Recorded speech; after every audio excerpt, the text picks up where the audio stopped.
30 ans déjà. Le dialogue entre chrétiens et musulmans s'inscrit dans la longue histoire de la rencontre entre deux mondes, l'Orient et l'Occident.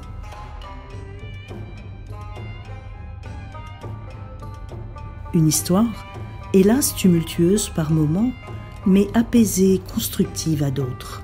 Et dans tous les cas, une histoire que nous ne pouvons à aucun moment qualifier d'indifférente ou parallèle. C'est pour cela que nous ne pouvons que saluer le courage des femmes et des hommes qui, mus par des sentiments d'altérité, ont bravé les leurs pour jeter des ponts entre les deux mondes et les deux religions. Et ce, qu'ils soient illustres à l'image de saint François d'Assise ou de l'émir Abdelkader, ou simplement anonymes. C'est précisément dans le sillage de tous ces bâtisseurs que le père Michel Lelon et Mustapha Chérif ont fondé le GAIC en mai 1993, en élevant ce dialogue au rang d'amitié. Bien d'autres, depuis, ont repris le flambeau et maintenu la flamme éclairante. En voulant leur rendre hommage, nous leur avons posé 3 questions. Alors dites-nous, comment et pourquoi avez-vous rejoint le GAIC ? Venir au GAIC, rêver du GAIC, fonder le GAIC. Ça a été un moment fort de ma vie d'intellectuel, de croyant, de citoyen. Les années 90, c'était des années phares de la fin du XXe siècle, après la chute du mur de Berlin. Et puis la présence de plus en plus visible, riche et dynamique des musulmans en France. Et puis les relations entre chrétiens et musulmans dépendaient de la paix dans le monde. Musulmans et chrétiens forment la majorité des citoyens du monde. Et nous avons ensemble avec Michel décidé de créer un groupe d'amitié chrétien qui soit indépendant, autonome, centré totalement sur ce concept clé, pensé et réfléchi de l'amitié. L'amitié islamo-chrétienne comme trait d'union, comme ciment, comme élément de bâtisseur, d'artisan du vivre ensemble dans la paix, avec ses exigences de justice, d'éthique, d'interconnaissance, d'apprendre à la jeunesse d'expliquer que la question du sens est fondamentale, mais aussi celle de l'être ensemble, c'est-à-dire de la justice. Et celle est du vrai, où chacun exprime son cheminement et vers le vrai en fonction de ce qu'il a vécu, de son contexte, de ses racines. Bref, nous étions d'accord avec Michel pour dire que nous avons chacun des multi-appartenances. On ne peut pas enfermer un être humain ou un citoyen dans un seul sens, dans une seule dimension, dans un seul aspect. Nous avons le droit d'être à la fois des êtres liés à plusieurs sources, à plusieurs origines et que fiers de notre parcours et en même temps de viser ce qui est commun, le bien commun. Le GAIC, s'il existe, c'est pour rappeler que nous ne renonçons pas à la question du sens, même s'il est marginalisé et que certains considèrent qu'il est épuisé. Non, le sens, le besoin de sens et de transcendance est essentiel. C'est entre croyants, soucieux de la vertu et soucieux du partage que nous avons besoin de continuer à faire vivre, d'abord faire vivre ce est le GAIC et le perpétuer. Et besoin de Dieu et de justice, parce que notre solidarité entre croyants dans le GAIC n'est jamais sélective. Elle est avec tous ceux qui souffrent, quelle que soit leur identité et leur nationalité. Troisièmement, en dehors du sens et de la solidarité, nous avons à bâtir ensemble, à faire ensemble. Nous n'avons pas peur de l'altérité, de la différence. Elle est une richesse. Je suis catholique, prêtre catholique, profondément attaché à ma foi au Christ, sous des formes différentes.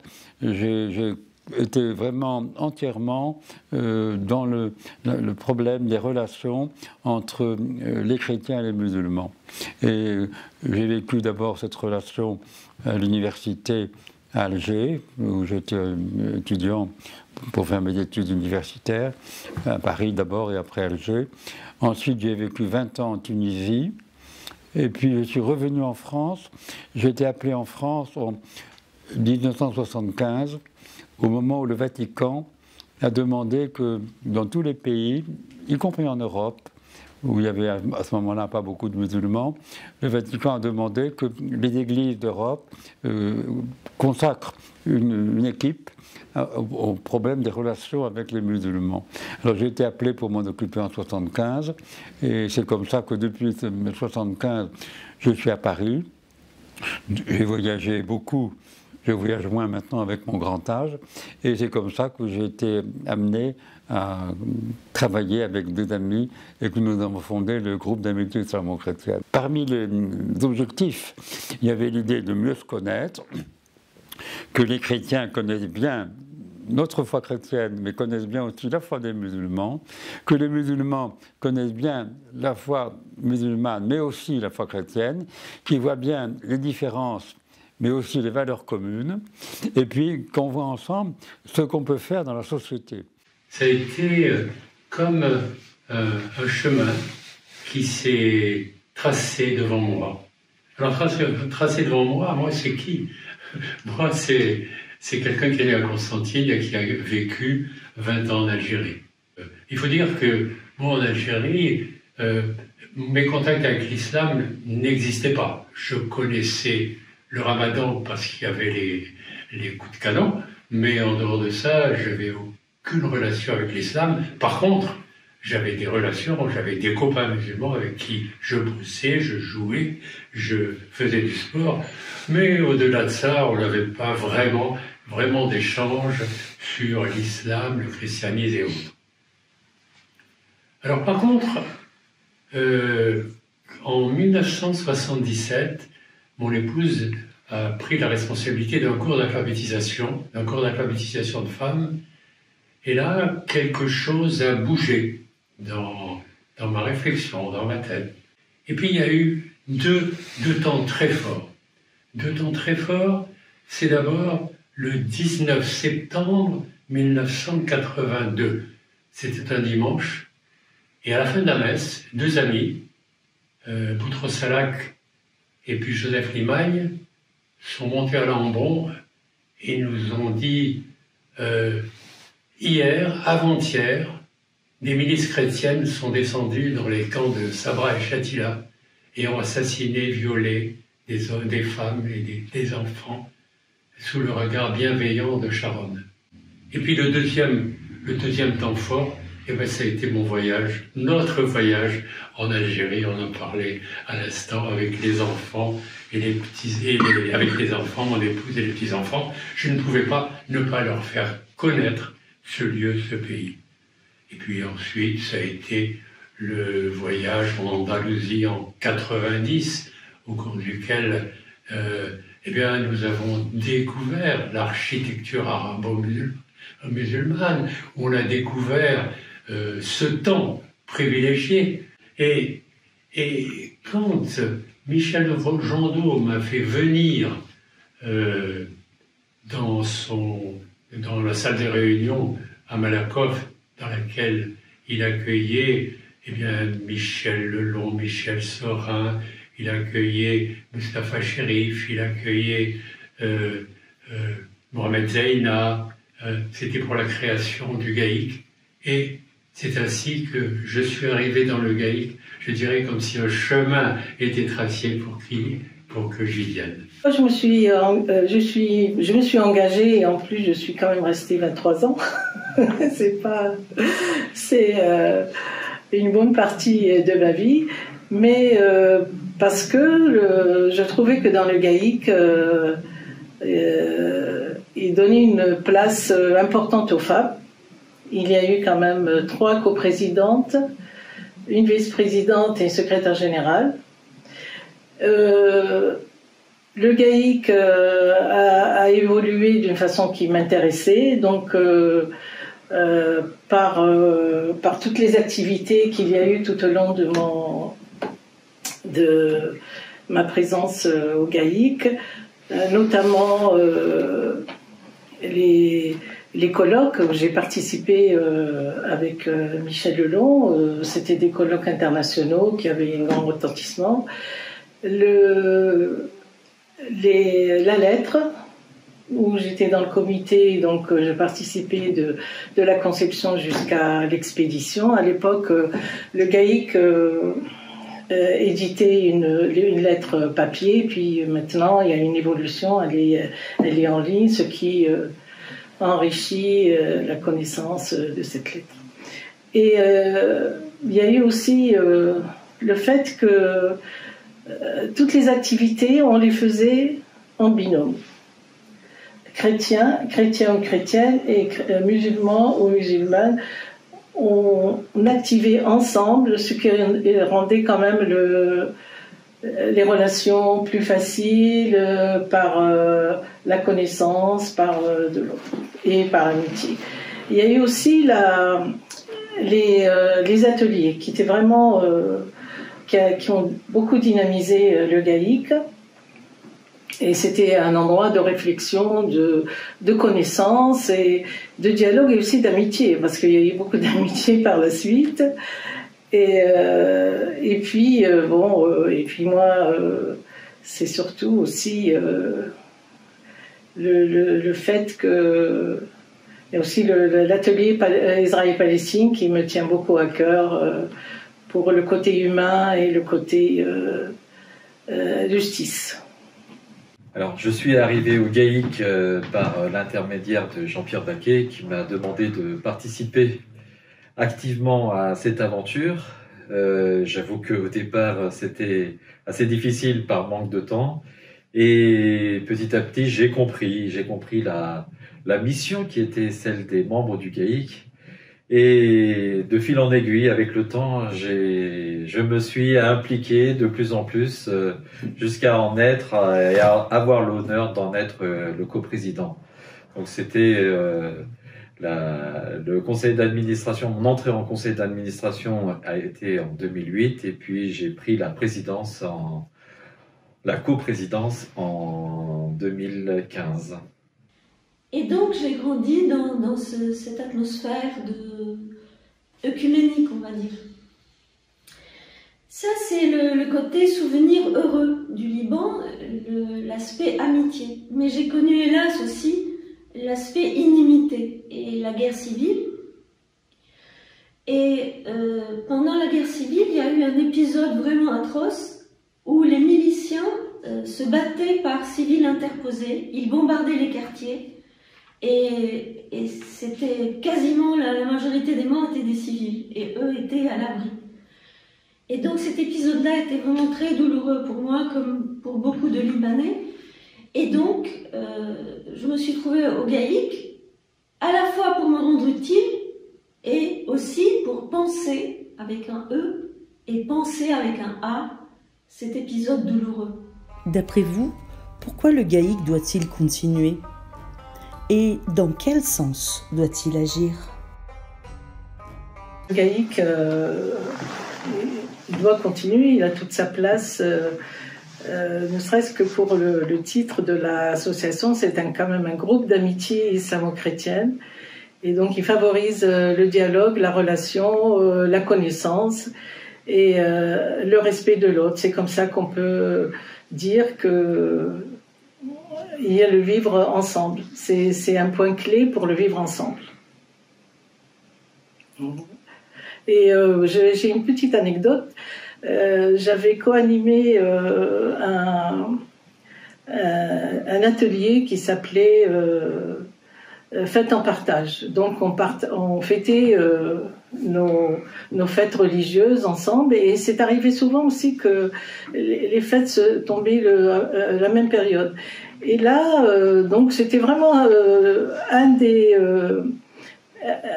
des fêtes où ça a été festive. Il y a eu beaucoup de contacts. Et une paroissienne est venue me voir en me disant que d'un certain âge, donc ça fait, en me disant mais je n'ai jamais parlé à un musulman. Donc moi, ça résume tout ce que doit faire le GAIC, le rôle du GAIC dans le dialogue. Voilà.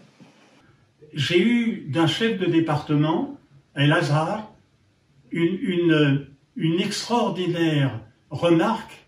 Il m'a dit « J'ai confiance en vous parce que vous êtes chrétien ». El-Azhar. Donc je crois que c'est ça qui montre. C'est-à-dire qu'un musulman respecte la religion de l'autre. Et c'est ça, je crois, que le GAIC sait montrer. Et les coprésidents ont toujours été très sensibles à cela.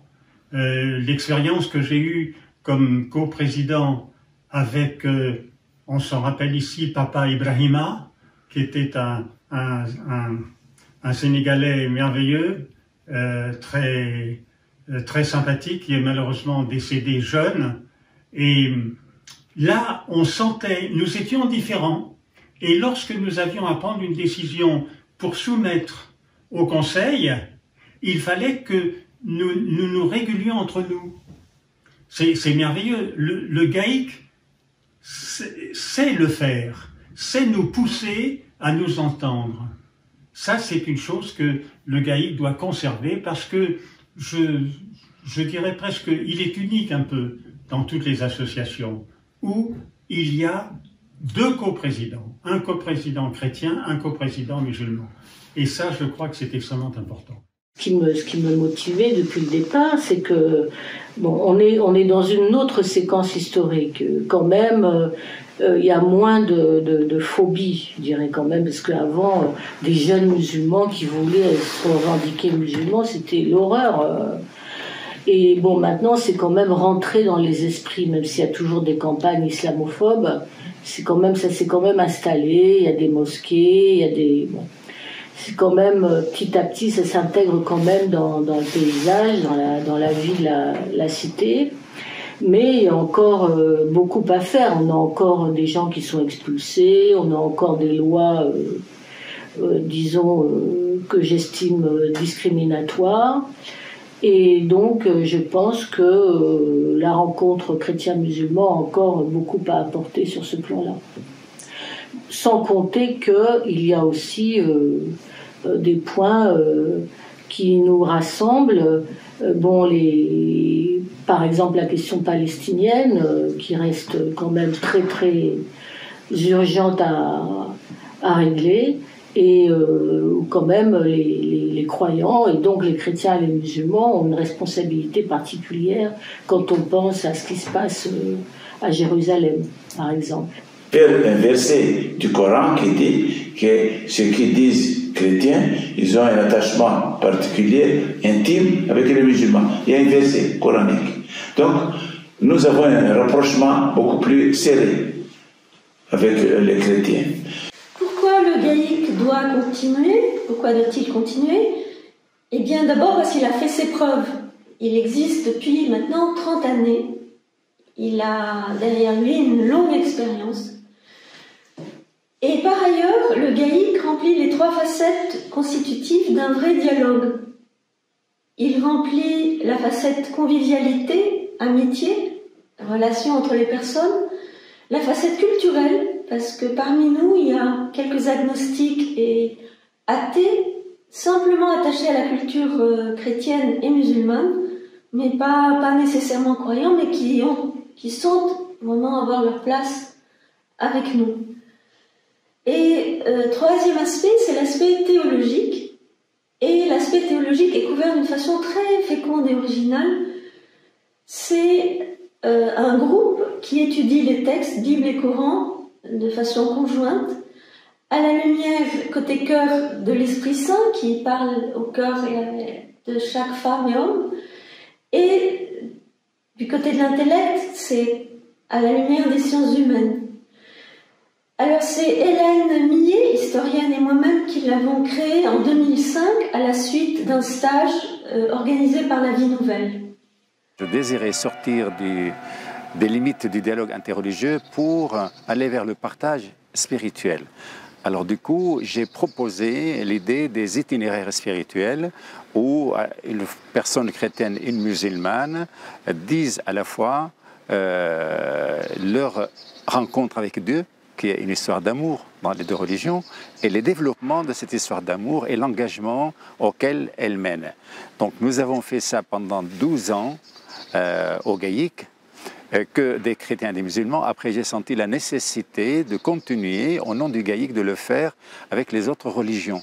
Et c'est devenu itinéraire spirituel interconvictionnel où on invite des juifs aussi, des bouddhistes, des hindous, mais des gens qui ont la foi en Dieu sans religion, aussi des agnostiques qui sont respectueux de la foi religieuse, qui sont là pour dire le sens de la vie pour eux, mais sans pour autant attaquer les religieux. Et ça fait 5 ans que cet itinéraire est domicilié au Forum 104. Je souhaite qu'il continue, mais qu'il agisse tout particulièrement en dépassant les aspects religieux pour...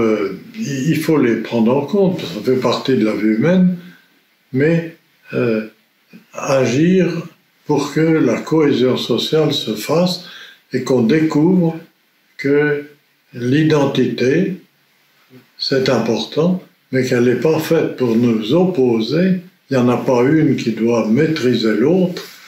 Les identités, qu'on en soit conscient pour mieux se connaître et mieux s'accepter différent. Je suis convaincu que le GAIC continue à aider musulmans et chrétiens à se rencontrer, à se connaître et à se reconnaître enfants du même Dieu. Et c'est cela un défi absolument incroyable, c'est de nous dire que nous nous reconnaissons dans des traditions différentes, bien plus proches quelquefois que nous ne pourrions l'imaginer.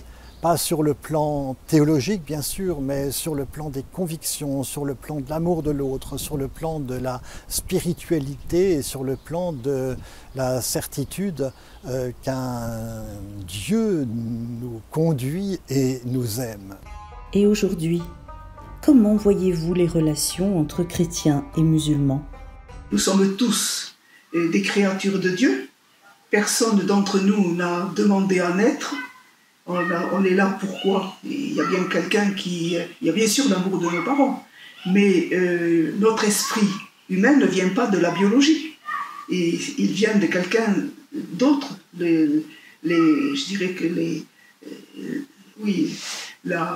si je peux employer ce mot-là, la chimie organique n'a jamais engendré un esprit humain. Donc l'esprit humain vient de ailleurs et il s'inscrit dans l'amour humain pour y mettre son propre amour.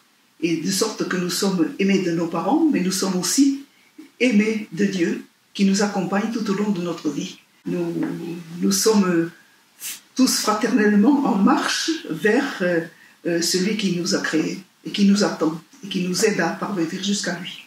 Je pense par exemple que les musulmans sont beaucoup plus enclins à louer la création de Dieu et être plus écologistes que les chrétiens ne l'ont été. Ils ont trop mis l'accent sur l'homme et on a maintenant besoin de s'occuper de la planète.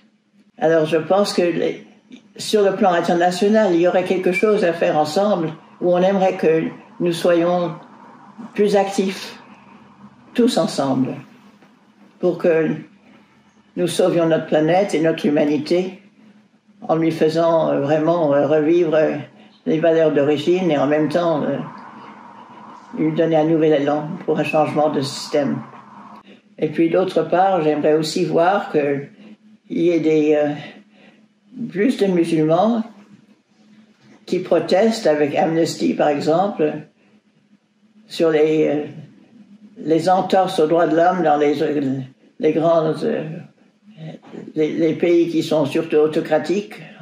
Je crois que aujourd'hui, ce rapprochement entre les musulmans et les chrétiens est une chance énorme pour la société, pour notre société. Pourquoi? Parce que, et cela n'existait pas il y a 30 ans, nous sommes actuellement conscients de vivre une période de crise intense pour la Terre, pour notre planète, avec les changements climatiques, avec la crise énergétique. Et cela se traduit pour les musulmans comme pour les chrétiens par un égal souci du bien commun. Il y a chez nous, dans nos deux religions, cette volonté d'avoir une attention égale aussi pour les pauvres, pour ceux qui souffrent de cet état de fait, et d'avoir le souci, la volonté de poursuivre la justice. Alors, en plus, dans nos religions, dans nos deux religions, il y a une sorte d'entraînement qui se fait à la conversion, à la volonté de changer quelque chose qu'on trouve mauvais. C'est ce que nous essayons de faire de façon individuelle. Eh bien, je pense que, justement, cet entraînement que nous avons au niveau individuel, on peut essayer de le traduire au niveau sociétal. Voilà. Au bout du compte, agir pour la fraternité humaine. Et ce sera mon dernier mot, parce que je pense que c'est le plus beau.